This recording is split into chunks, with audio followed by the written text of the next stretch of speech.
El emperador, que alguna vez fue el ser más poderoso que caminó entre nosotros, es lo suficientemente viejo como para haber presenciado el surgimiento de la civilización humana. Pasó incontables eras observándonos crecer, moldeando a la humanidad en un imperio unificado que abarca la galaxia.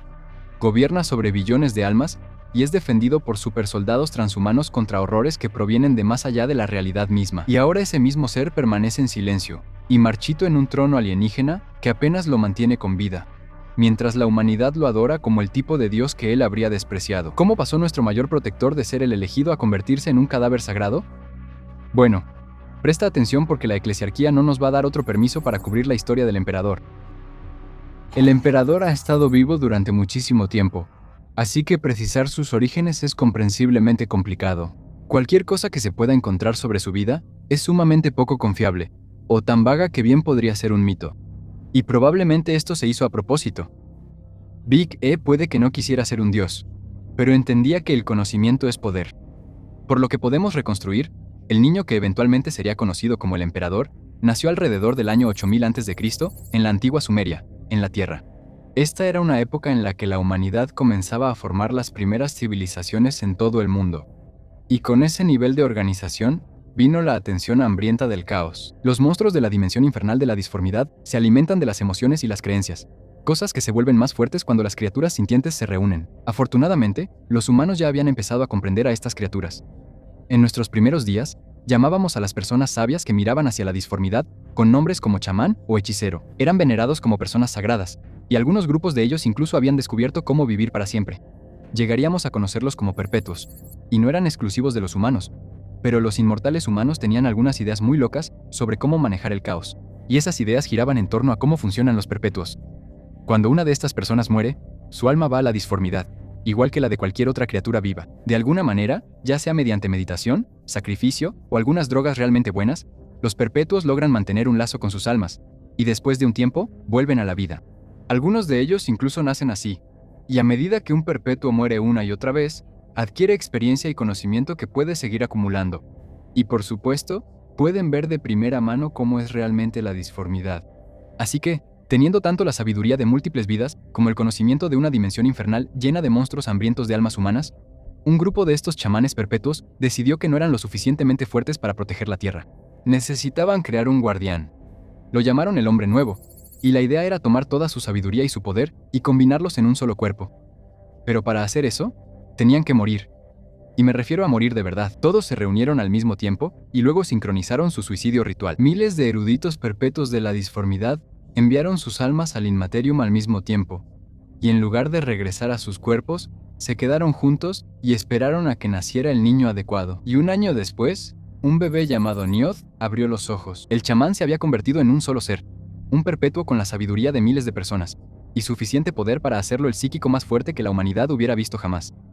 Eso no era precisamente un estándar muy alto que superar. De hecho, por lo que se decía, Nioth no era mucho más fuerte que un brujo Eldari, pero su habilidad para ver el futuro y resistir la corrupción del caos no tenía igual entre los humanos antes de él, y tenía muchos otros poderes en los que iría creciendo a medida que envejeciera. A pesar de eso, Nioth viviría durante la mayor parte de los primeros años de la humanidad, ocultándose silenciosamente de los registros históricos en su mayoría. Toda su existencia giraba en torno a mantener a salvo a la creciente civilización humana.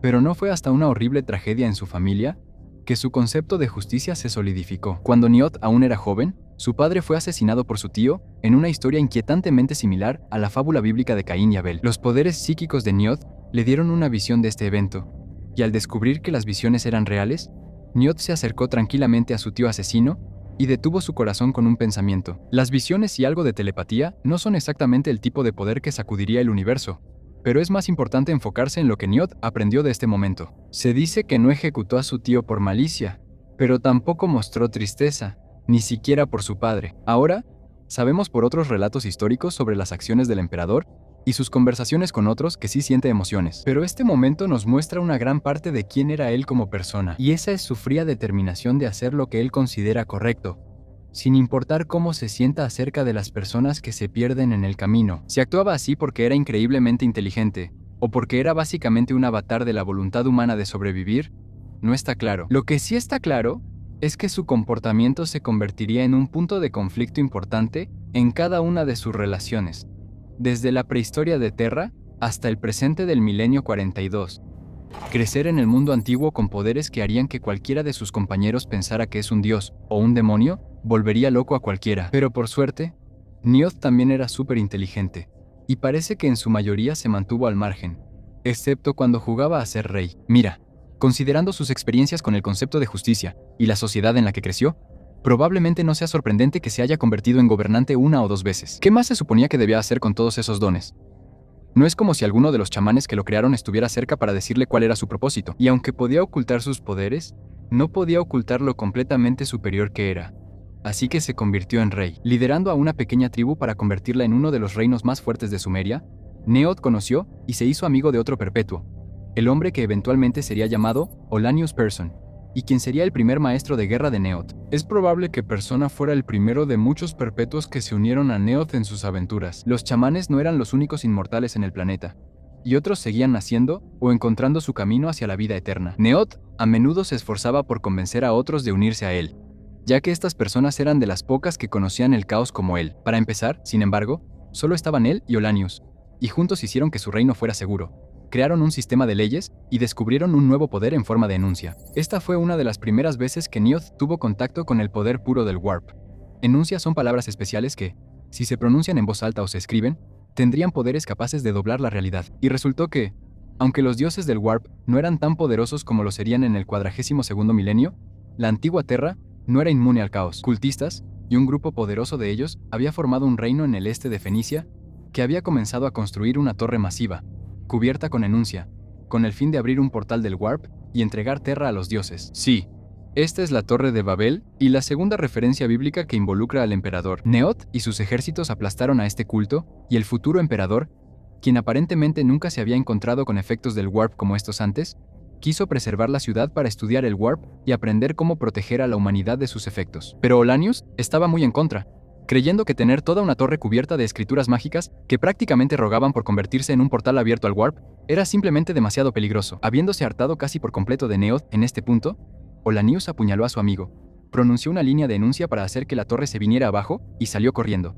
sentando el precedente de que los aliados se cansaran de la falta de ética de Neoth y de que sus señores de la guerra lo traicionaran todos al mismo tiempo. Olanius y Neoth se encontrarían unas cuantas veces más durante los siguientes 30 milenios, ayudándose de vez en cuando, lo cual podría sonar extraño, pero en realidad, cuando eres inmortal, ¿qué importa una puñalada entre amigos? Ahora, como dijimos antes, hay una sorprendente falta de huellas de Neoth en los registros históricos durante estos primeros años, y aunque es posible que haya asumido la identidad de muchos otros gobernantes menos notables, es más probable que sus planes a menudo requirieran un toque más sutil del que ser rey permitiría. Con el paso del tiempo, vemos que Neoth es una persona muy orientada a objetivos y que no parecía preocuparse mucho por la gloria personal. Solo tenemos una última referencia semi-confirmada de Neoth durante este periodo, y de hecho, sería la última vez que lo veríamos hasta cerca del final de la Edad Oscura de la tecnología. Así que es increíble que esta última aparición famosa del futuro emperador no sea otro que Alejandro Magno. Al subir al trono de Macedonia, en el 336 a.C., Alejandro sigue siendo reconocido como uno de los líderes militares más talentosos y exitosos en la historia de la humanidad. Y a lo largo de sus 13 años como rey, Neoth, como Alejandro, conquistaría la mayor parte del territorio en el que creció. Probablemente esta fue la última vez que intentó organizar a la humanidad por la fuerza hasta el 30º milenio. Y la forma en que terminó este intento realmente nos muestra cuáles eran las limitaciones de Neoth en ese momento. Es famoso que cuando Alejandro llegó al río Éfasis, lloró al darse cuenta de que no había más mundos por conquistar. Sea cierto o no, está claro que después de la batalla que lo llevó al río, Neoth estaba convencido de que no quedaba nada por lograr con sus ejércitos. Conquistar la Tierra no iba a salvar a la humanidad por sí solo. Sin embargo, fue también en ese momento cuando se topó con un artefacto que lo cambiaría todo: el trono dorado, o al menos el dispositivo que se integraría en el trono dorado. Los registros no son muy claros sobre qué tan intacto estaba el artefacto cuando lo encontró en los desiertos de Asia. De cualquier manera, este objeto cambió las reglas del juego para Neoth. Le dio la mejor oportunidad que tenía para proteger a la humanidad de los horrores de la disformidad, pero aún no lo sabía del todo. Lo que sí sabía era que este dispositivo claramente era de origen alienígena, y que servía como algún tipo de control para abrir y cerrar una especie especial de portal. Por ahora, sin embargo, toda su intuición le decía que esto parecía ser la clave para el futuro de Terra, y que debía ser estudiado. Así que, mientras permanecía mayormente en las sombras, guiando suavemente a la humanidad, reunió a otros perpetuos a su lado y comenzó a trazar un plan para el futuro.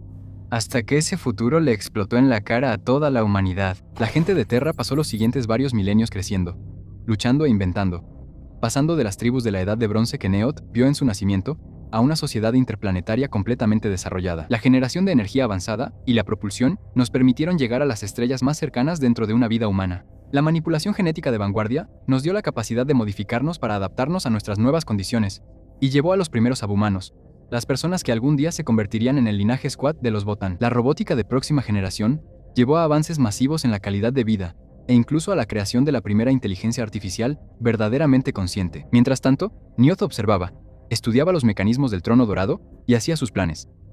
Esta parte de nuestra historia y la del emperador es comprensiblemente difícil de descifrar. Este apocalipsis venidero terminaría por hacer retroceder a la humanidad milenios en cuanto a avances tecnológicos y borraría enormes porciones de nuestros registros. Por lo que podemos reconstruir, Neoth había estado reuniendo a otros perpetuos bajo su estandarte, y con estos aliados, había intentado guiar a la humanidad de una manera más sutil. Durante este periodo, tenemos referencias a los hombres de oro, quienes eran humanos avanzados con el poder y la autoridad para manipular Terra como un consejo gobernante. Ellos crearon a los hombres de piedra y los enviaron al espacio para establecer colonias y recolectar materiales.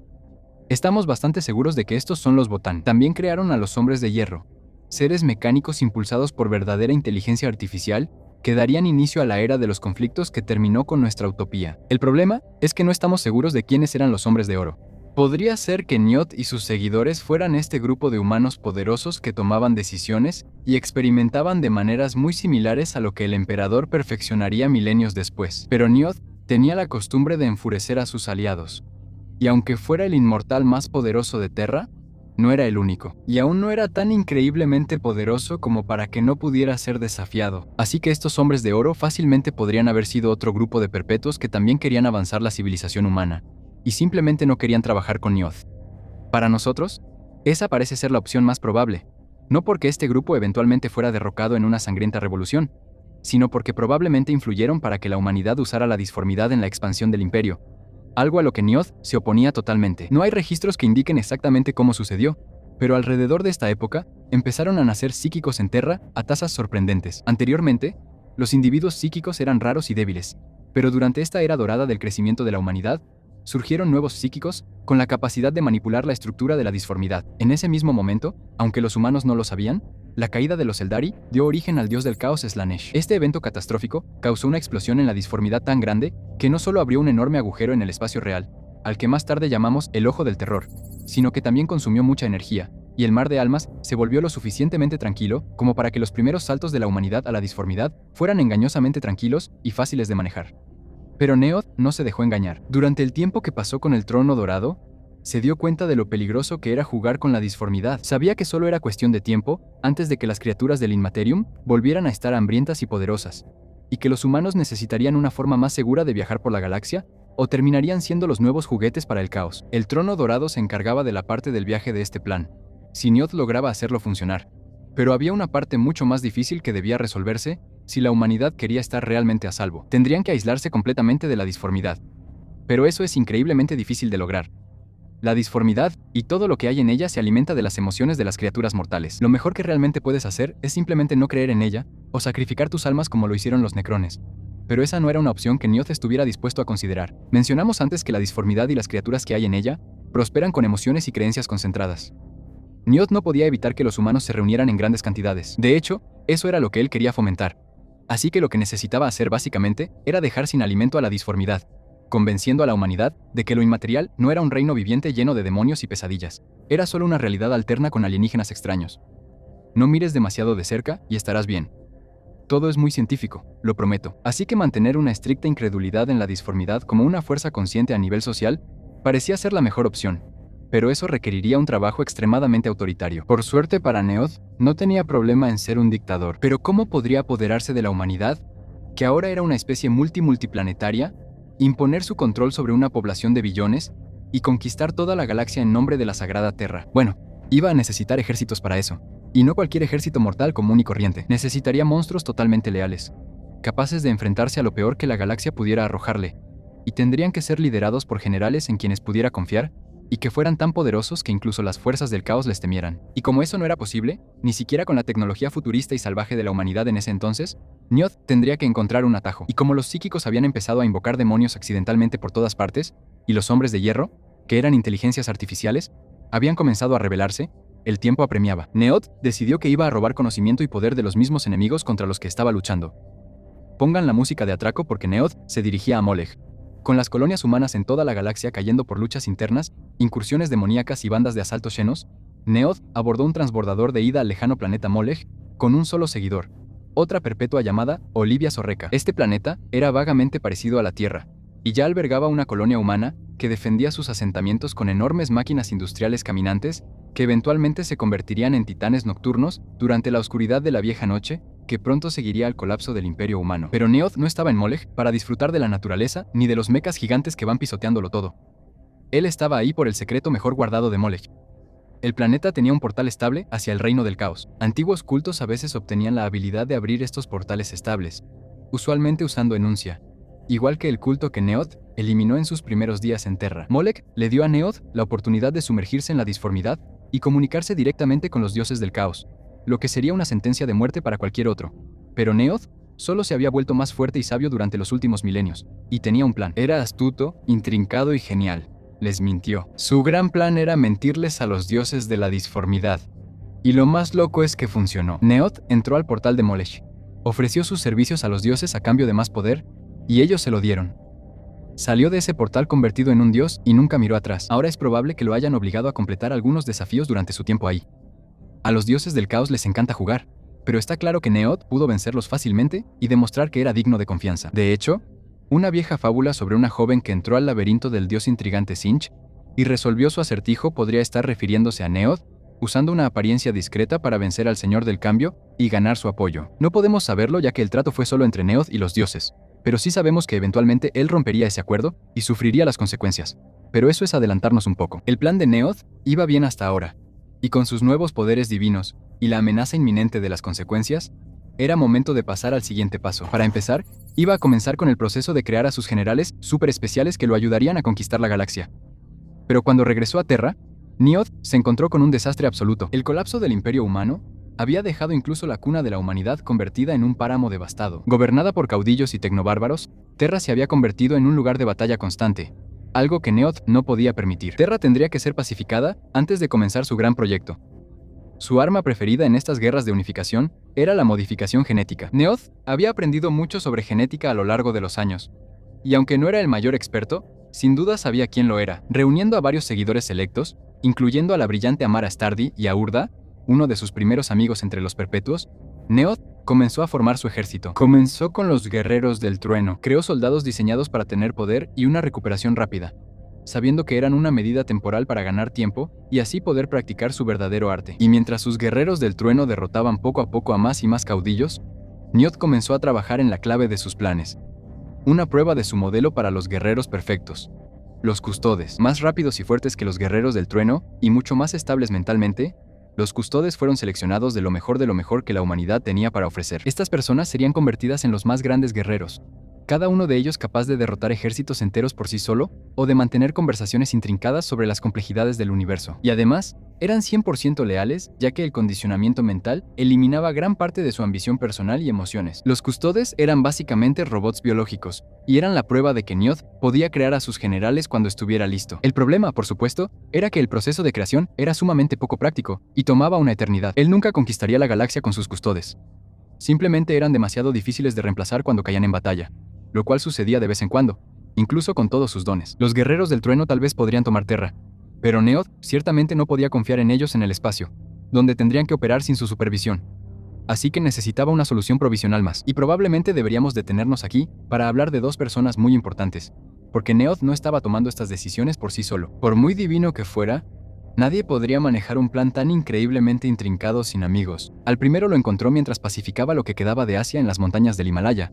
Neoth conocería al hombre que se convertiría en su mejor amigo, Malcador el Sigilita. Malcador era un psíquico poderoso y un perpetuo, y de inmediato vio que Neoth era el futuro de la humanidad. Fue Malcador quien sugirió que Neoth se convirtiera en el emperador y quien lo ayudó a definir los detalles de cómo operaría su nuevo imperio. Pero había una segunda persona ayudando al recién coronado emperador a definir su estrategia, y esa era Amara Astarte, una brillante ingeniera biológica.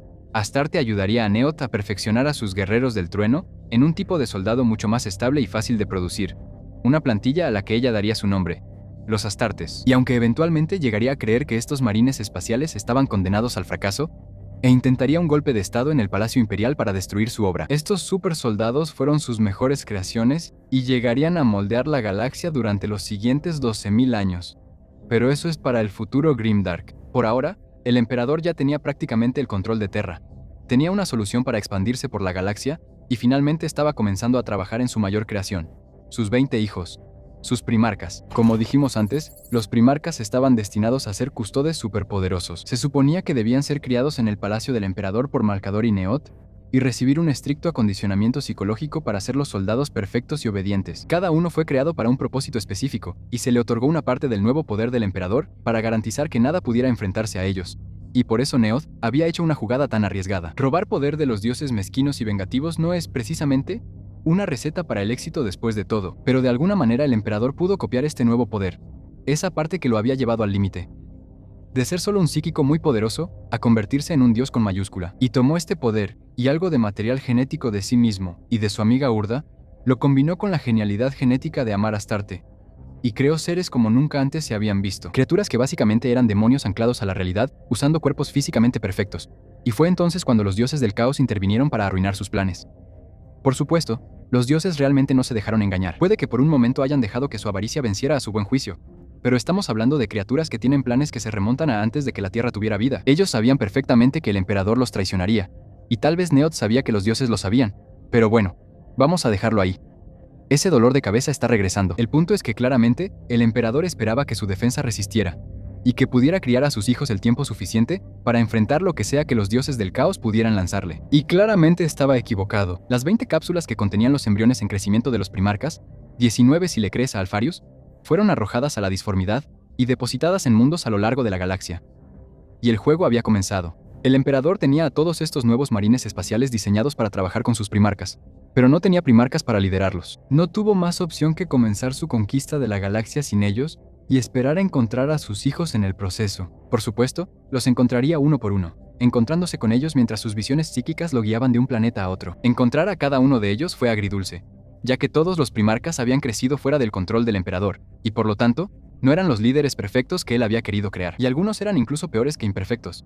Sí, te hablo a ti, Lorgar, y supongo que también Angron, pero eso definitivamente no fue culpa suya. Y hablando de Angron, este es en realidad un buen momento para explicar parte del comportamiento del emperador durante este periodo. Big E recibe muchas críticas por cómo trató a algunos de los primarcas, y con razón, pero el contexto de lo que estaba sucediendo en ese momento importa. A medida que la Gran Cruzada se prolongaba, el emperador estaba perdiendo un tiempo precioso, tiempo que necesitaba para mantenerse por delante de los dioses del caos y completar su plan. Mientras él conquistaba la galaxia, Malcador y un puñado de otros líderes habían ayudado al emperador a construir una sociedad que esencialmente adoraba la razón en lugar del misticismo. La verdad imperial había tomado el lugar de los muchos dioses de las antiguas religiones y había logrado mantener las grandes incursiones disformes al mínimo. Pero con cada nuevo encuentro con una sociedad ajena al imperio, venía el riesgo de que la gente descubriera la verdad sobre el reino pesadillesco de la disformidad y los horrores que habitaban allí. El emperador necesitaba terminar su trono dorado y lograr que la humanidad dejara de usar la disformidad para viajar, y no tenía absolutamente nada de tiempo para ser amable con sus hijos. Esto, por supuesto,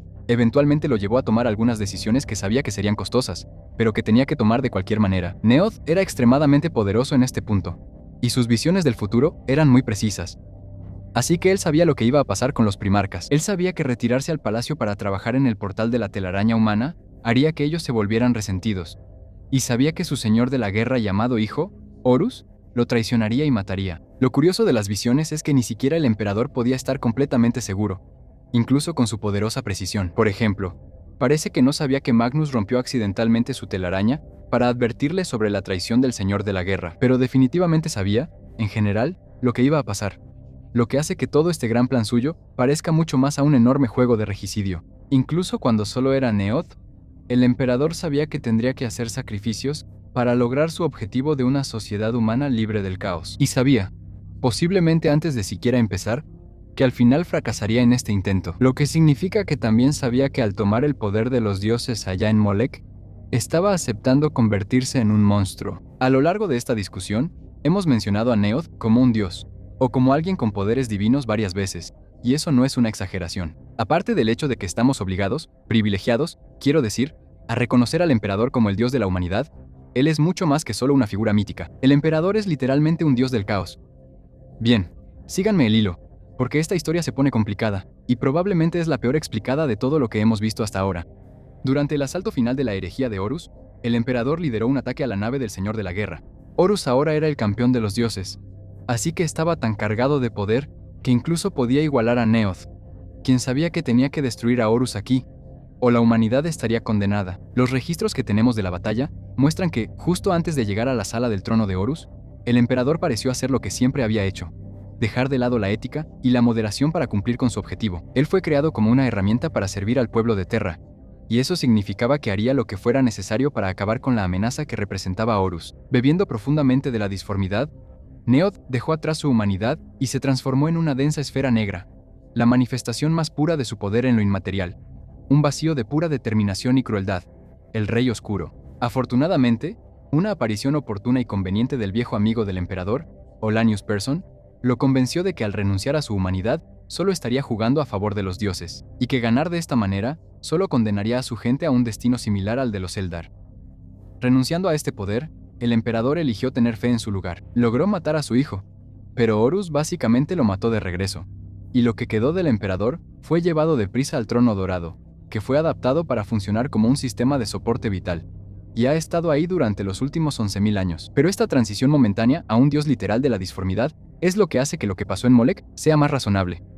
Como dijimos, no hay manera de que los dioses no supieran que Neoth los iba a traicionar, y como ya los hemos visto quitarle el poder a recipientes indignos antes, ¿tendría sentido pensar que o los dioses tenían su propio plan, o que no podían quitarle este poder a Neoth una vez que se lo habían dado? Perdónanos por especular aquí, pero con tan poca información, nos vemos obligados a considerar las posibilidades. Los dioses ciertamente disfrutan sabotearse entre ellos, eso es verdad, pero absolutamente odian tener más rivales, y a menudo actúan juntos cuando el orden de su gran juego está en peligro de ser alterado. Así que esto es lo que parece tener más sentido. En Molech, el emperador engañó, compitió y convenció a cada uno de los dioses para que lo ayudaran a obtener un poco del poder del Rey Oscuro, un dios que aún no ha nacido. El tiempo fluye de manera extraña en la disformidad, así que el rey es absolutamente un ser que existe, simplemente parece que aún no ha nacido. Así como Slaanesh ciertamente existía antes de que la caída de los Eldari lo hiciera nacer. Esto explicaría por qué los dioses no pudieron recuperar el poder una vez que se dieron cuenta de que habían sido engañados.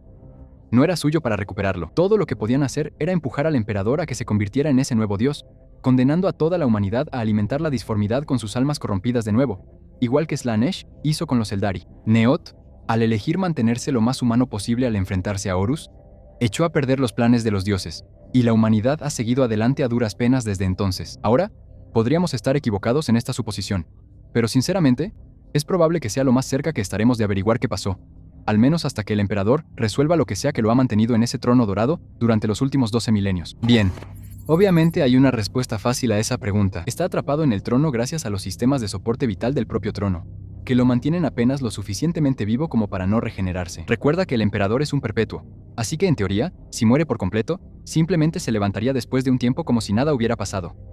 Pero hay algunos problemas con esa idea. El primero y más importante es que su pelea con Horus no fue una pelea normal. Los dos seres tenían superpoderes incluso más allá del nivel básico de psíquico, y su batalla tuvo lugar tanto en el plano físico como en el metafórico. Se lanzaron tajos, se golpearon, jugaron ajedrez y tuvieron una conversación. Habría sido algo increíble de presenciar. Pero Horus no solo fue asesinado cuando fue derrotado, fue aniquilado en todo el sentido de la palabra. Su propia alma fue borrada del cosmos. Y dado que él había estado intentando hacerle eso a su querido viejo papá, es muy posible que si el emperador muere por estas heridas, tal vez no vuelva a levantarse. Pero eso ni siquiera se acerca a todas las teorías sobre lo que podría devolverle la vida al emperador. Los miembros de la secta toriana de la Inquisición piensan que su esencia podría transferirse a un nuevo recipiente, una especie de avatar. Otros eruditos señalan la llamada teoría del niño estelar, que dice que cuando el emperador renunció al poder del Rey Oscuro, también renunció a la parte de sí mismo que sentía amor y compasión, para poder matar a su hijo sin dudarlo. Esta teoría dice que las partes desechadas del alma del emperador podrían formar un nuevo ser si se permitiera que su cuerpo original muriera. Otra teoría relacionada dice que Neoth tuvo muchos hijos de manera natural antes de ascender y tomar el título de emperador, y que estos hijos podrían sacrificarse, tal como lo hicieron aquellos chamanes al principio de nuestra historia, y unir su energía para revivir al emperador con un poder renovado. Pero hay una última teoría más oscura, una que nos trae el capítulo de los caballeros grises de los marines espaciales. Dentro de una antigua caja de madera, custodiada en lo más profundo de sus bóvedas más seguras en la antigua luna Titán de Saturno, los caballeros grises guardan un trozo de papel que contiene una orden final, que deben cumplir cuando se cumplan ciertas condiciones. Durante mucho tiempo, no sabíamos cuáles eran esas condiciones ni qué les ordenaban hacer. Solo los grandes maestros de los caballeros grises conocían ese secreto. Afortunadamente, recientemente pudimos echar un vistazo dentro de esa caja. No me preguntes cómo, pero implicó prometer no hacer ninguna referencia a la segunda y 11ª legiones de marines espaciales en este video. Sí, acabamos de romper esa regla, pero estamos invocando la regla de no hay devoluciones. El decreto Terminus establece que, si el emperador alguna vez deja el asiento del trono dorado, los caballeros grises tienen el deber de obligarlo a regresar, sin importar quién intente detenerlos. Bien, así que en la superficie, la razón de eso es bastante clara. Cuando Magnus abrió un agujero en la telaraña humana, dejó entrar a un montón de demonios, y el emperador los había estado conteniendo con la ayuda de sus custodes, las Hermanas del Silencio, y una dieta constante de 100 psíquicos sacrificados por día. Si él se levantara de ese trono, no habría nadie manteniendo ese portal medio cerrado, y Terra sería engullida por demonios en poco tiempo. Pero esa no es la peor parte. ¿Recuerdas al Rey Oscuro? Bueno, él no va a ir a ningún lado.